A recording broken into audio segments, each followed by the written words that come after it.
Aleluia. A nossa porção de hoje, a segunda porção desse novo ciclo, desse ciclo que nós iniciamos na semana passada. Semana passada iniciamos vendo Gênesis, né? Iniciamos o livro de Gênesis com a porção chamada Bereshit. E hoje estamos na segunda porção, que é a porção Noar, que vai de Gênesis capítulo 6, versículo 9, até o capítulo 11, versículo 32. E eu vou ler o início dessa porção com vocês, lá Gênesis capítulo 6, a partir do versículo 9. E como sempre a gente vai ter que entrar um pouco no hebraico, falar algumas coisas, porque o hebraico muda muita coisa, traz muita revelação. A gente não consegue ficar sem ministrar uma palavra, sem contemplar as maravilhas que o original, o hebraico, traz para a nossa vida. E lá em Gênesis capítulo 6, no versículo 9, diz: eis a história de Noa. Eu vou ler a versão aqui da Bíblia judaica completa. Eis a história de Noa. Em sua geração, Noa era um homem justo e sincero. Essa é a versão que está aqui nessa Bíblia judaica completa. A letra aqui está pequena, mas eu vou tentar enxergar aqui no original, para vocês verem. Ele, Toldot, Noar. Você não consegue enxergar daí não, né? O nome Noa vem seguido aqui, lado a lado. Noar, Ish, Tzadik, Tamim. Noa era justo e íntegro, ou sincero. Mandou para o pessoal lá, o pessoal de casa consegue acompanhar.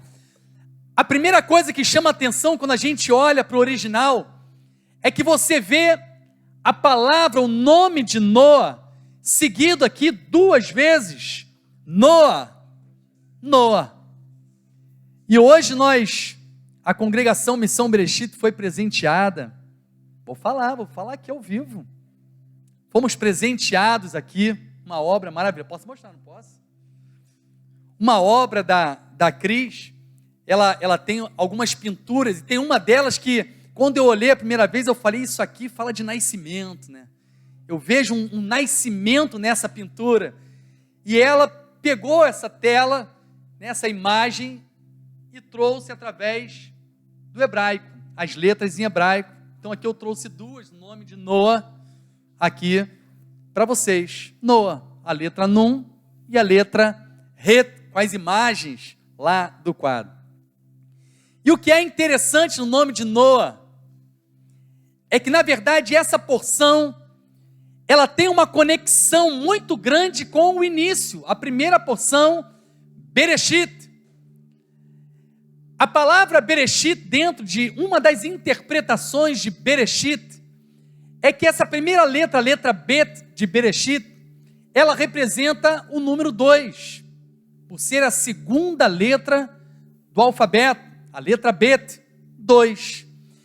E Reshit, que alguns colocam como cabeça, ou princípio, ou início, e a literatura judaica diz que uma das compreensões dessa primeira palavra que surge na Torá é que ela fala que, na verdade, toda a criação está fundamentada em 2 princípios. Quais princípios são esses? Justiça e graça.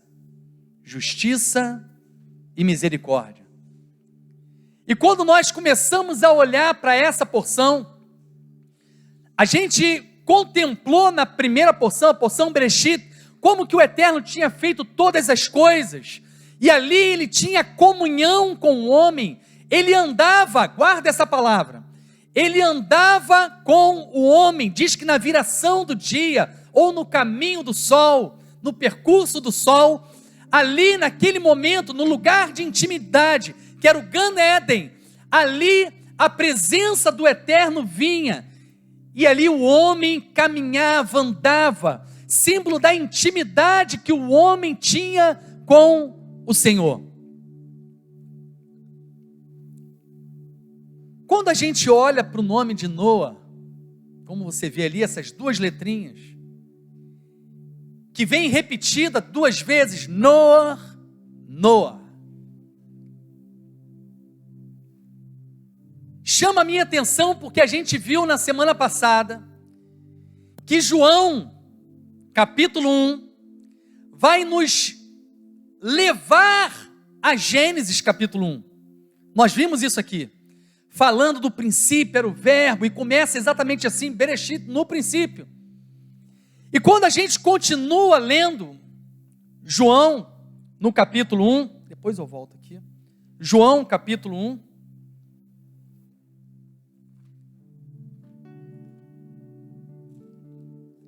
o texto de João vai continuar, e ele fala que o verbo se fez carne, habitou entre nós lemos isso tudo, mas quando chega no versículo 16, João continua a trajetória, ele nos leva a Gênesis, e agora ele vai nos levar até Noa, porque ele diz, todos nós recebemos de sua plenitude, graça sobre graça.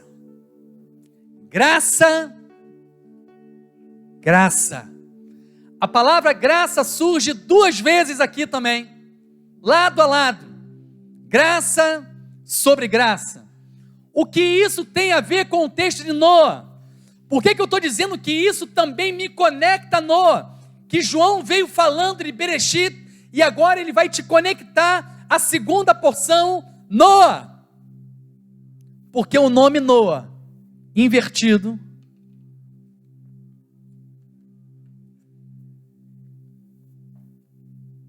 Ren, bondade, graça. Graça sobre graça está revelado logo no início da porção chamada Noa.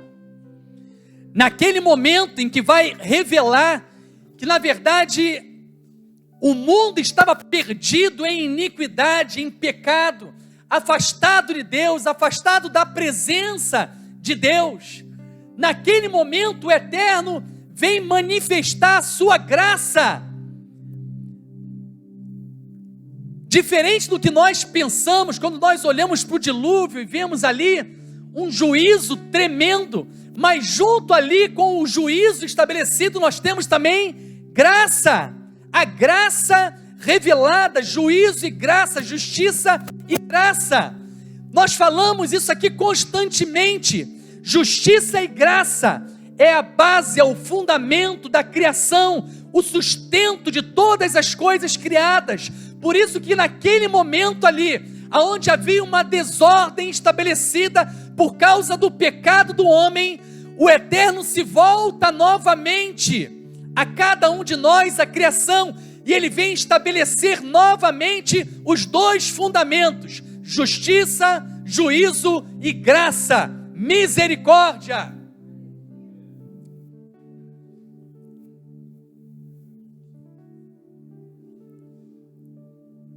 A Peshita, quando vai trazer esse texto, graça, traz graça por conta de graça.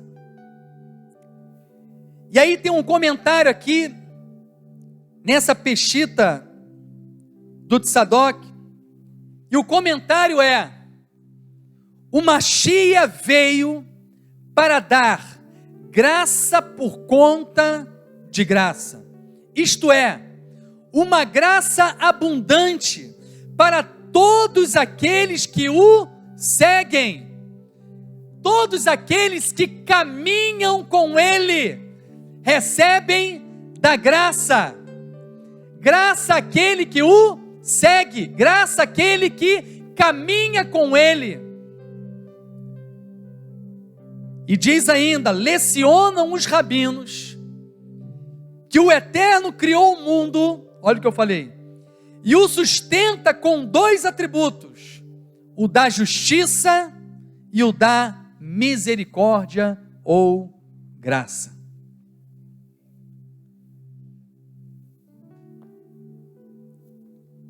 O que tudo isso tem a ver com essa ministração, com essa porção de hoje? Porque vimos que a porção de hoje vai revelar a graça do Eterno. Graça através da vida de Noé e através da vida dele, os seus filhos e as suas respectivas esposas, formando um total de 8 pessoas ali, representando a novidade, o reinício, né? O 8 fala de um reinício. E o Eterno estabelecendo uma novidade agora, estabelecendo novamente os pilares da criação e trazendo e manifestando a graça exatamente no mês que nós estamos, o mês 8 do calendário. O mês chamado de Reshvan, que nós entramos. E aí veja como que as porções estão conectadas com os tempos. Como essa divisão que nós temos e a forma que nos foi orientada a estudar, como ela está conectada com o tempo. Estamos lendo a porção que vai falar do dilúvio exatamente no mês que acontece o dilúvio.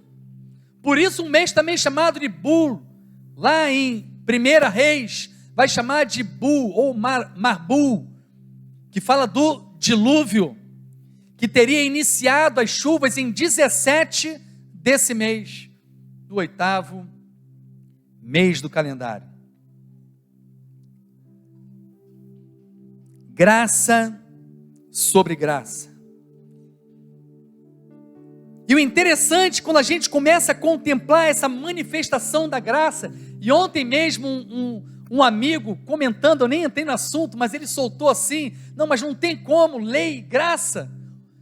É mais do que claro que lei e graça caminham junto e formam uma unidade maravilhosa e perfeita. Se nós tivéssemos apenas juízo, se nós tivéssemos apenas juízo estabelecido ali naquele tempo, aonde que a iniquidade tomava o mundo, todos seriam destruídos. Se tivesse só graça, a deformação da criação iria permanecer. O desajuste da criação, veja que esse texto, ele diz que quem estava pervertido não era apenas os homens, mas todo o ser vivo estava pervertido, estava corrompido. Por quê? Já falamos isso aqui. O Eterno, quando cria o homem, ele entrega ao homem autoridade, domínio sobre as coisas criadas. O Eterno que fez isso. Logo, ele conecta a criação ao homem, cumprindo a vontade e a instrução do Eterno. Quando o homem se afasta da instrução, quando o homem perde a imagem a qual foi estabelecida sobre ele, o que acontece? Há uma desconexão com a criação e ela se perde, ela começa a se corromper, ela está desajustada, ela perde o seu funcionamento normal. E aí você vê catástrofes, aí você vê os animais pervertidos, porque está perdido toda a criação por causa do homem.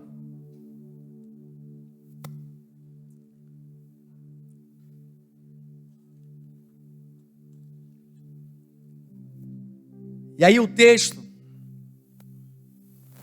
de Gênesis vai falar que o Eterno chama Noé.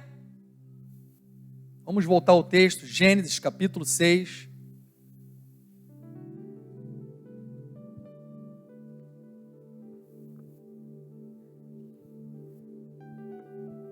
E ele vai falar: Noé, expressão da graça. construa uma arca. Tevá, a palavra para a arca, construa uma arca. Tevá. E diz ainda a literatura sobre essa palavra Tevá, que é uma palavra também utilizada para palavra. Ou melhor, estabeleça a palavra no meio de todos. E ele começa então ao quê? A construir a Tevá. Ele começa a colocar e estabelecer diante dos olhos de todos que ali estavam a Tevá. Ele começa a construir a Tevá, palavra. E ele leva 120 anos. Tem um texto que diz, que o Espírito estaria com o homem durante 120 anos. Aí muitos, com base nesse texto, diz que o homem, a partir dali, viveria só 120 anos. Quando, na verdade, o que está dizendo ali é que o Eterno estava estabelecendo um tempo para arrependimento do homem. Veja a graça, a misericórdia do Senhor. Ele dá um tempo para aquele que está perdido possa ver a palavra, porque ele está estabelecendo ali a arca. A arca é a própria representação da palavra de Deus. Noé ouve a instrução de Deus e ele materializa a instrução de Deus. Ele ouve cada detalhe que o Eterno entrega a ele, cada medida, que é a instrução do Eterno, que é a palavra do Eterno, a voz do Eterno.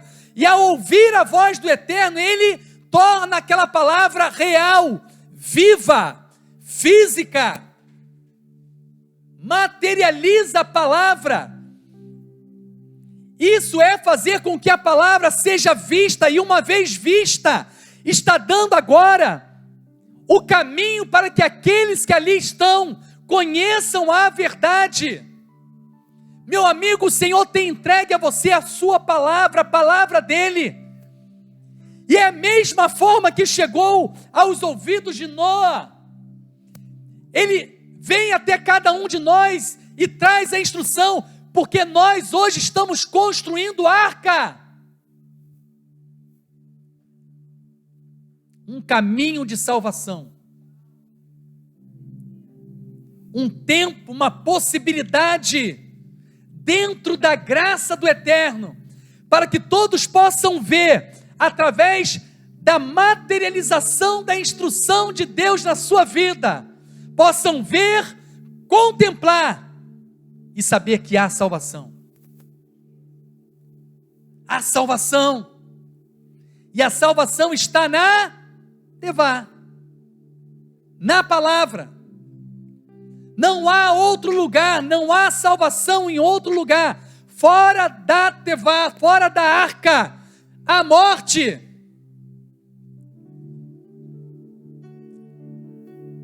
Todo ano, quando eu leio essa porção, eu lembro, e repito todo ano,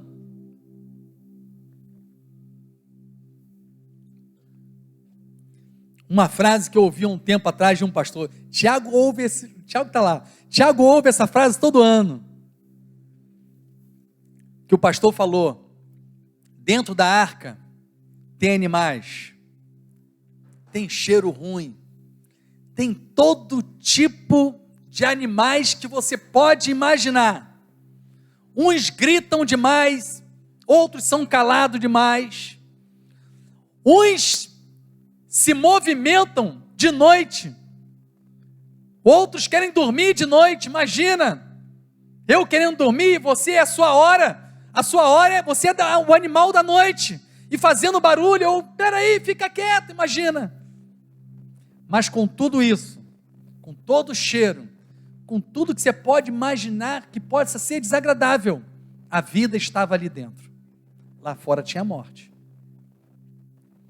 Com todas as nossas diferenças, com todas as nossas dificuldades, muitas vezes de lidar um com o outro, isso existe, isso é uma realidade, mas precisamos entender que a vida está na arca, está na palavra, em viver, em desfrutar a palavra, e mais do que isso, em cumprir a palavra, assim como Noé, trazer à existência a instrução que o Eterno estava dando. E durante 120 anos, aqueles homens passavam ali, olhavam e viam a palavra, viam a instrução estabelecida diante deles. Ali estava a oportunidade dada a eles. E eles deviam olhar e falar assim para aquele homem: você está louco? Esse homem está louco, o que é isso?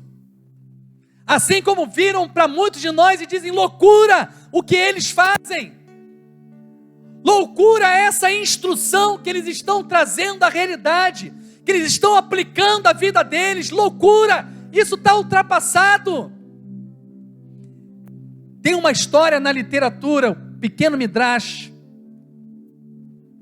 ele diz que os homens que passavam ali viam Noé construindo aquela arca, e dizendo que viria um temporal. Aqueles homens pensavam assim: nada pode me atingir, nenhuma chuva pode me atingir. E eles diziam isso, sabe por quê? Porque naquele tempo os homens eram gigantes, eram grandes, fortes, e eles diziam que por mais que chovesse, a chuva não conseguiria tomar e matar eles. Estavam confiando na sua própria força, na sua própria capacidade, e não davam o devido valor àquela instrução que estava diante dos olhos deles, a palavra. E 120 anos foi o tempo que eles receberam para se arrepender, ver e viver a palavra. E o Eterno dá ainda aqui, dá uma instrução muito interessante também, que ele vai dizer aqui: Tsor Tase Latevá, faça, aí uns dizem, faça uma janela na arca, um lugar onde possa entrar, ter uma passagem lá em cima, para depois, quando passar o dilúvio, tem a luz que vai entrar por ali. Outros dizem: não é uma janela, na verdade, aqui, uns dizem que é uma iluminação, porque essa palavra está relacionada também a óleo, então diz que seria uma luz. E uma outra interpretação aqui, mais mística, dizem que era uma pedra preciosa que possuía uma luz, um brilho muito intenso, e ela iluminava então o local, ela era colocada ali. Independente do que você queira ouvir da história, todas elas são maravilhosas. Por quê?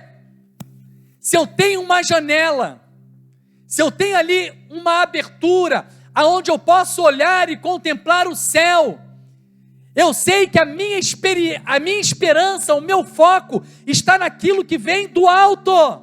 Imagina eu dentro da arca, aquela janela lá em cima, e eu esperançoso constantemente, quando é que vai chegar a hora da realidade, dessa novidade que Deus tem para a minha vida, da restauração de todas as coisas. A esperança está ali, naquela janela. Ergui os meus olhos para os montes, de onde me virá o socorro? É a espera de um socorro que vem do alto. Mas talvez você pense: não, era uma pedra preciosa e brilhante. Também. Por quê? Porque essa esperança, ela é algo valioso, precioso, brilhante, que conduz a nossa vida, que produz em nós esse brilho. Esperança produz brilho, sabia? Quem não tem esperança é aquela pessoa sem brilho, né? Agora, quando tem esperança, a pessoa é vibrante. E o óleo, lindo demais. O óleo, a chama ali acesa para iluminar, é algo lindo. Por quê? Porque se a arca está representando aqui a própria palavra, a palavra, ela é luz, ela é lâmpada para os meus pés, luz para os meus caminhos, ela que deve me conduzir, ela que deve me levar aonde tiver que ir. Ser conduzido pela palavra, estar dentro da palavra, porque ali a vida, e sendo conduzido pela palavra, e trazendo ela à existência, materializando ela na minha vida, vivendo a verdade da palavra. Existe uma outra característica na arca muito interessante, que diz que foi usado betume. Falei certo ou falei errado? Falei certo. Por fora e por dentro. Para quê? Para impedir que o que estava fora pudesse entrar e o que estava dentro pudesse sair. Ou melhor, não inclua nada e nem retire nada. A palavra não pode ser contaminada por aquilo que está lá fora. Eu não posso introduzir coisas naquilo que é a instrução de Deus, mudar a instrução de Deus com o que é de fora, e nem retirar o que é a instrução de Deus, a meu bel prazer, porque eu quero. Não, isso aqui eu acho que é, aquilo ali eu acho que não é. Não é assim. Se você tirar, se tiver uma brecha na arca, vem morte.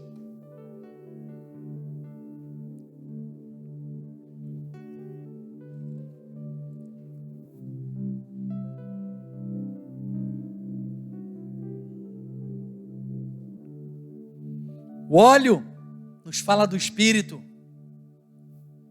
a vida da palavra, não uma palavra pura.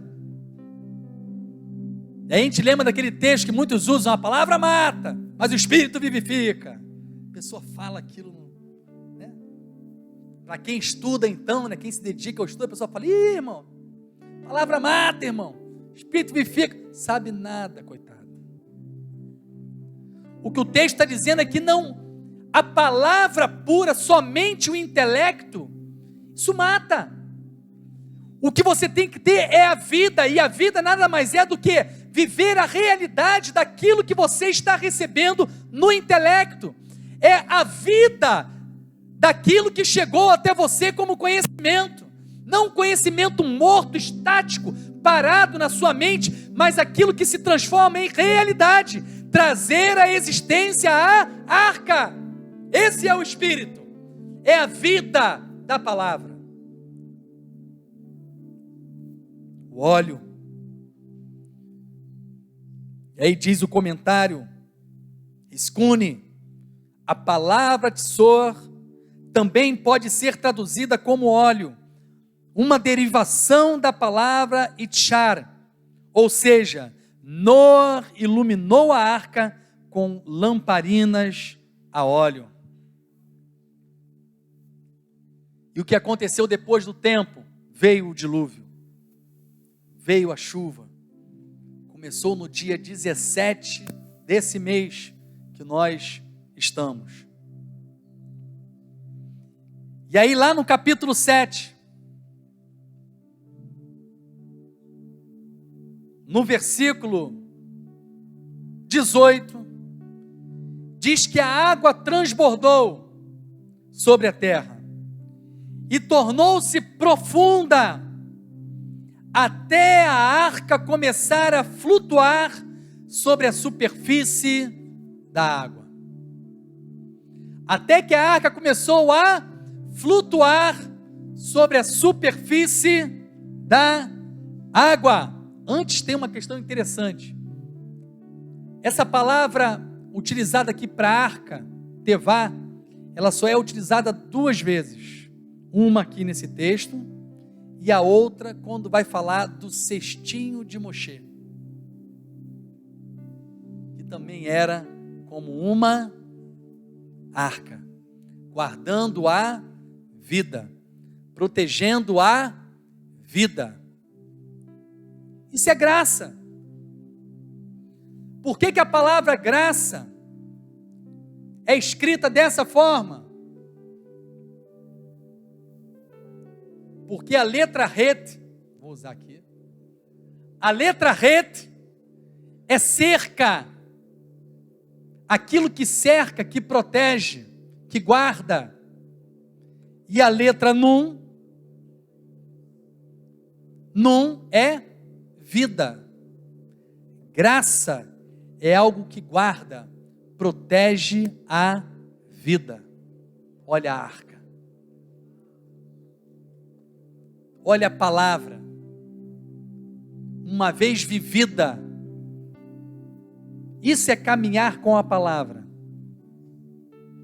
A graça, aquele que anda na palavra. E aí diz que a arca, então, vieram as águas subiram. E aí diz o texto aqui que a arca, na minha versão aqui está, a arca começar a flutuar na superfície da água.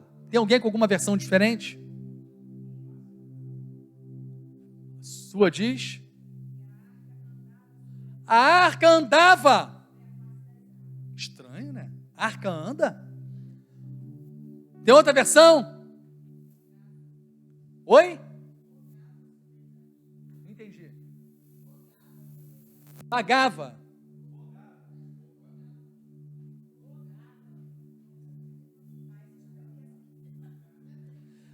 A arca andava.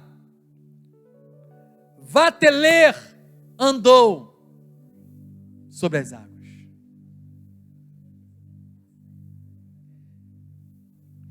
Andou, a raiz dessa palavra, ralar, ir, andar. Dicionário Internacional diz, essa palavra denota, olha que interessante que o dicionário diz sobre essa palavra. Essa palavra denota movimento em geral, embora usualmente a descreva em relação a pessoas. Ela fala de movimento, de andar, de ir, mas o comum é que ela seja usada para pessoas. A arca andava sobre as águas.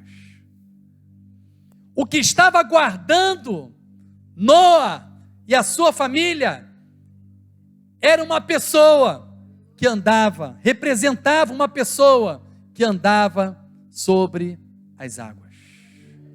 Você já viu isso? Todo mundo já viu, né? Deu até aquele arrepio aí, não deu? E o mais interessante, aí vamos voltar para o início da palavra. O que diz lá no Gan Eden é que a presença do Senhor vinha ali no jardim e andava. Noé andou com Deus. Andar está falando de uma intimidade que foi quebrada lá no Gan Eden.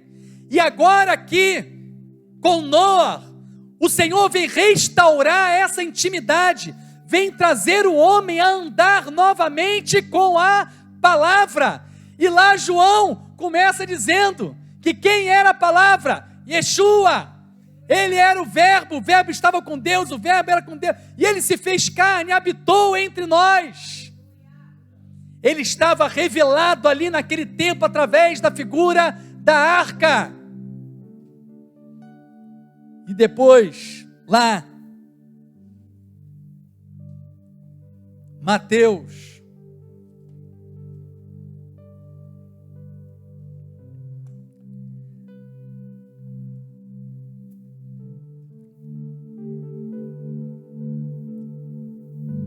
a plenitude da graça sobre graça. Eu fico imaginando essa cena. Yeshua estava vivendo a realidade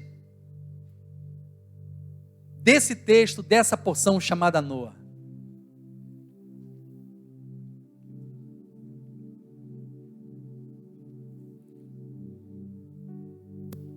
Mateus,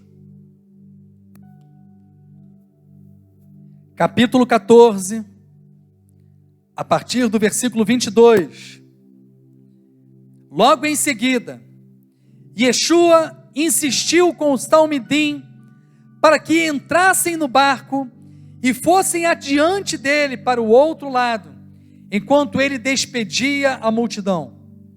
Após ter despedido a multidão, subiu desacompanhado a um monte para orar. Anoiteceu, e ele estava ali sozinho, mas por volta dessa hora, o barco já estava a muitos quilômetros de distância da terra, fustigado pelas ondas, porque o vento soprava contra ele. Por volta das 4 da madrugada, Yeshua se dirigiu a eles, andando sobre o lago. Quando os talmidim o viram andando sobre o lago, ficaram aterrorizados. É um fantasma, disseram, e gritaram de medo.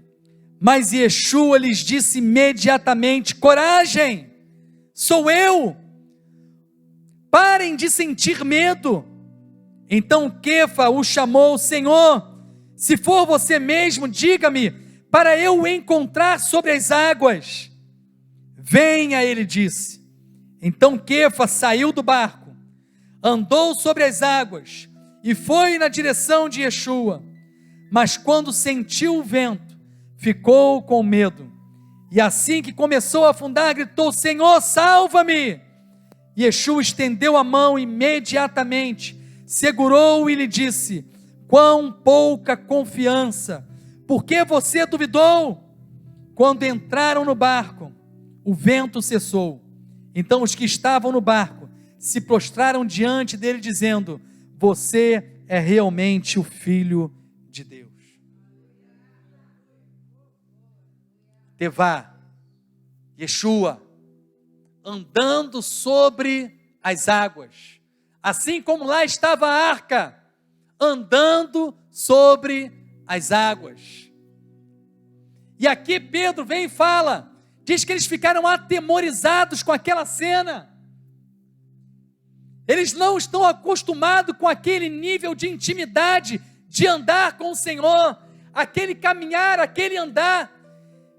E aí Pedro deseja viver aquilo e começa a viver por um momento, ele caminha, ele chega a viver aquilo, mas quando ele começa a olhar ao que está ao seu redor, faltou betume.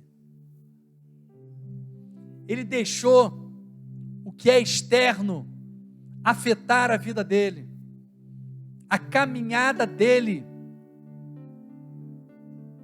com a palavra. E aí ele começa a duvidar,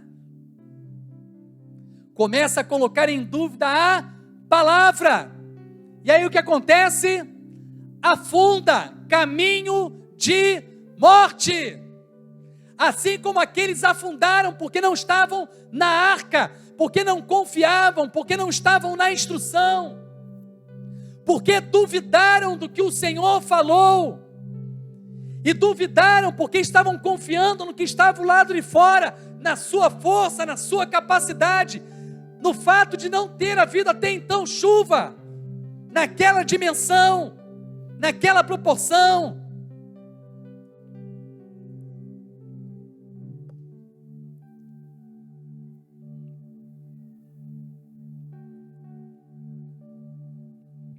A palavra deve ser o que nós devemos nos apegar, não ao que os nossos olhos estão contemplando, mas a palavra. Ainda que seja uma pequena nuvem,